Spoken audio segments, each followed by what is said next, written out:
Hello everyone, welcome back to our channel.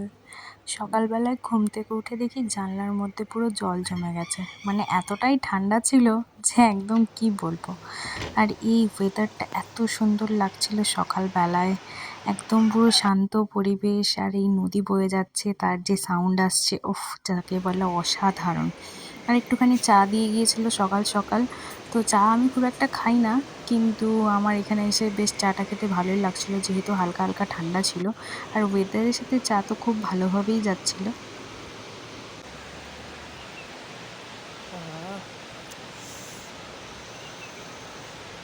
তারপরে চটজলদি আমি রেডি হয়ে গিয়েছিলাম। আমি আর কুন্তল যাচ্ছিলাম একটুখানি নদীর ধারে, ওখানে গিয়ে কিছু ফটো ভিডিও ক্লিক করব বলে, কারণ আমাদেরকে বেরোতে হবে।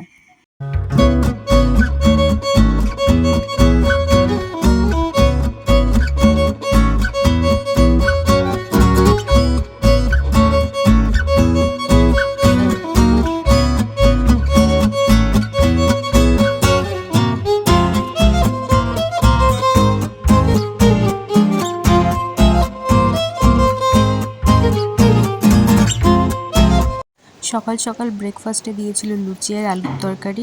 বিশ্বাস করো, খুব একটা আমার ভালো লাগে না লুচি খেতে, তাও খেয়েছিলাম।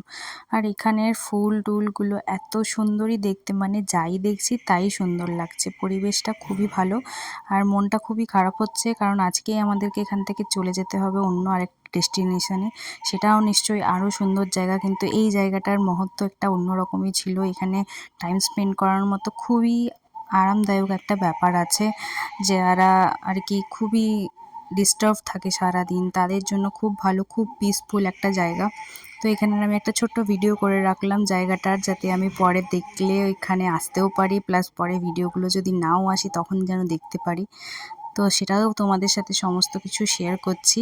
আর এটা হচ্ছে সাকলেন্স, তোমরা তো সবই জানো। আর কত সুন্দর হয়েছে, এরকম যদি আমাদেরও বাড়িতে হতো তো কত ভালো লাগতো। এখানের ওয়েদারের সাথে জিনিসগুলো সমস্ত যেন ফুটে উঠছে, আর গাছপালা এত সুন্দর হয়ে আছে ওয়েদারের সাথে সাথে, তো দেখতেও যেন চোখে খুব ভালো লাগছে। আমি অনেকক্ষণ দাঁড়িয়েছিলাম এখানে, আমার খুবই ভালো লাগছিল, ঠান্ডা ঠান্ডা হাওয়া দিচ্ছিল, আর এই সমস্ত গাছপালাগুলো আমি দেখছিলামও। আমাদের প্রথম ভিউ পয়েন্ট ছিল বিনায়ক টেম্পল। আর জায়গাটা এত সুন্দর, এত পিসফুল, চারিদিকে এত সুন্দর লাগছিল। পাহাড়ের মধ্যে এরকম একটা মন্দির, ঢুকে তো আরও ভালো লাগলো। গণেশজির অনেক রকম রূপ এখানে রয়েছে, যেটা আমরা দেখলাম। এখানে খুব শান্ত, একদম পিন ড্রপ সাইলেন্ট। আর গণেশজির মূর্তিটা খুবই সুন্দর। তো এখানে সামনে থেকেই ভিডিও করেছি একটা, খুবই ভালো লাগছিল আমার। তারপরে বাইরে এসে এখানে আরেকটা মূর্তি পেয়েছি, সেটা হচ্ছে হনুমানজির, সেটাও যথেষ্ট সুন্দর লাগছিল।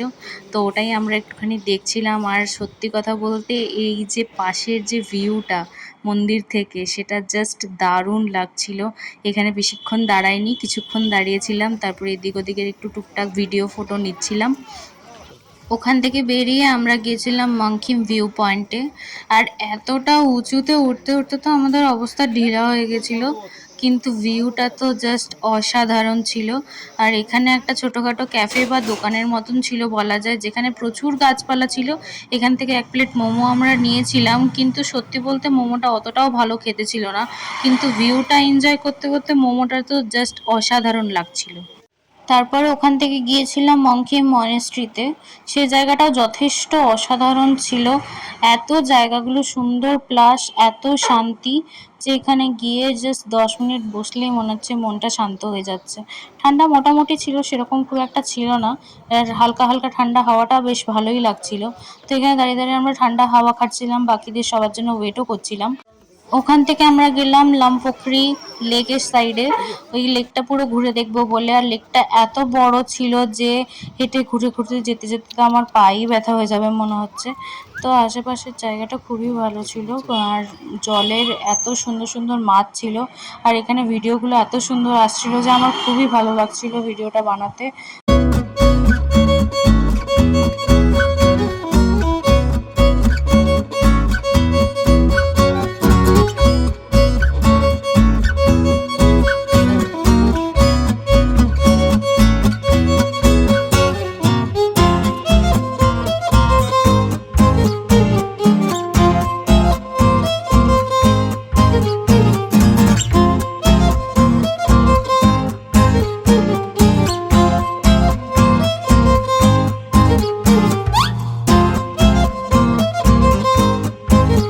এখানে সবাই নিজের নিজের মতো ঘুরছিল, আমরা আমাদের মতন সুন্দর সুন্দর করে ঘুরছিলাম, এদিক ওদিকের ভিডিও নিচ্ছিলাম, ফটো নিচ্ছিলাম। আর আমি আগে আগে যাচ্ছিলাম, কুন্তল ভিডিও করছিল। এই দেখো লেকটা জাস্ট কি সুন্দর লাগছে, চারিদিকে গ্রিনারি প্লাস লেকটাও গ্রিন লাগছিল। তো আর এই যে ছোট্ট এই বাচ্চাটা, যেখানেই আমরা যাচ্ছি সেখানেই এরকম একটা করে বাচ্চা আমাদের সামনে ঠিক চলে আসছে। তো এখান থেকে আমরা বেরিয়ে একদম গিয়েছিলাম আমাদের হোমস্টেতে। আপাতত সেই দিনের জন্য আমাদের ঠিকানা ঠিক এই হোমস্টেটাই ছিল। হোমস্টেটা বাইরে থেকে খুবই সুন্দর ছিল, ভিতরের রুমটা আমাদের এটাই ছিল। বাস এর জানলা থেকে ভিউটা খুবই সুন্দর ছিল, মোটামুটি রুম ছিল, বেডও রুমটা মোটামুটি ছিল। বাট একটাই প্রবলেম ছিল যে কারেন্ট ছিল না। সিরিয়াসলি এতক্ষণ ট্রাভেল করে মোবাইলে চার্জ নেই।